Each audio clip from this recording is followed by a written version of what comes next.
عمومی طور پہ جب نکاح ہوتا ہے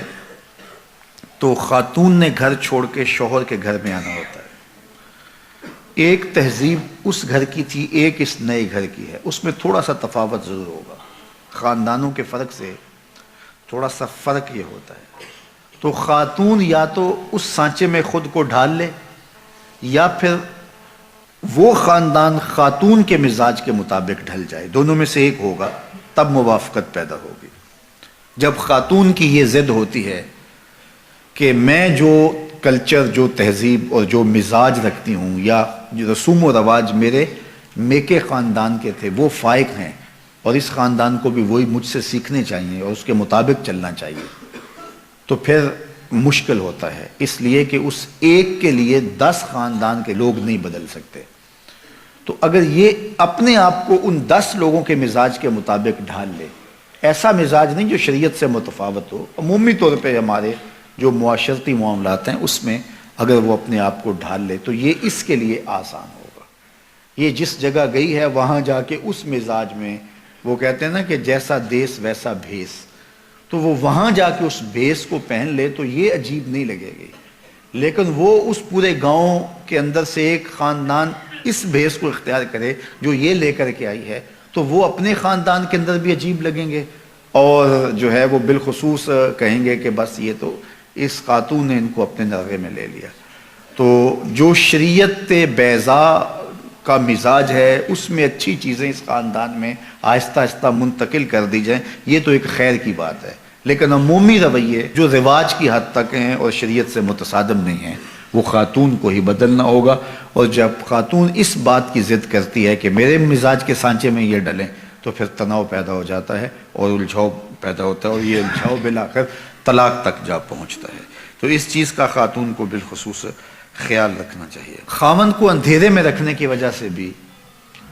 باہم تناؤ پیدا ہوتے ہیں۔ بعض خواتین بہت چالاک بننے کی کوشش کرتی ہیں اور بہت سارے چھوٹے چھوٹے امور میں گھر کے اخراجات اور دیگر معاملات سے لے کر کے جو ہے وہ خاندان کے دیگر امور تک اپنے خاوند کو اندھیرے میں رکھنے کی کوشش میں لگی رہتی ہیں۔ ایسا ہوتا نہیں ہے، کچھ خاوند ایسے ہوتے ہیں جو ان کو کسی چیز کی سمجھ نہیں آتی ہے، لیکن عمومی طور پہ اکٹھے رہتے ہوئے یہ بات سمجھ میں آتی ہے۔ تو بعض تو کہتے ہیں کوئی بات نہیں، یہ ہوتا ہے، لیکن بعض کے اندر طبع کی سختی اتنی ہوتی ہے کہ اس کو پھر گوارا نہیں کر پاتے، اور پھر عورت اس عادت سے مجبور ہو کر پھر دوبارہ اسی کام پہ آتی ہے، اور پھر آہستہ آہستہ یہ اختلاف بڑھ جاتے ہیں اور کس دن طلاق تک بھی نوبت پہنچ جاتی ہے۔ اس لیے عورت کو کوئی ضرورت نہیں ہے کہ اپنے شوہر کو اندھیرے میں رکھے۔ شوہر اس کو جتنی اجازت دیتا ہے، جتنا آگے بڑھنے کی، اخراجات کے حوالے سے، رشتہ داروں کے ساتھ معاملت کے حوالے سے، اور دیگر جو ہے وہ معاشرتی تعلقات کے حوالے سے، بیوی کو اتنا ہی آگے بڑھنا چاہیے اور شوہر کی مرضی، مشاورت اور رضا کے مطابق ہونا چاہیے۔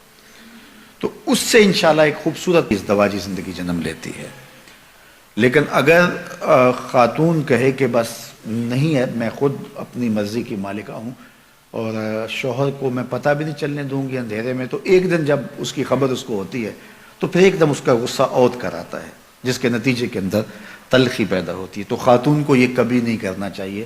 شوہر کو کبھی بھی اندھیرے میں نہیں رکھنا چاہیے، اس کی زندگی کھلی کتاب کی طرح اس کے شوہر کے سامنے ہونی چاہیے۔ حتیٰ کہ اس نے اپنے ماں باپ کو بھی ملنے کے لیے جانا ہے تو اس کو چوری نہیں جانا چاہیے، اپنے شوہر سے پوچھ کے جانا چاہیے،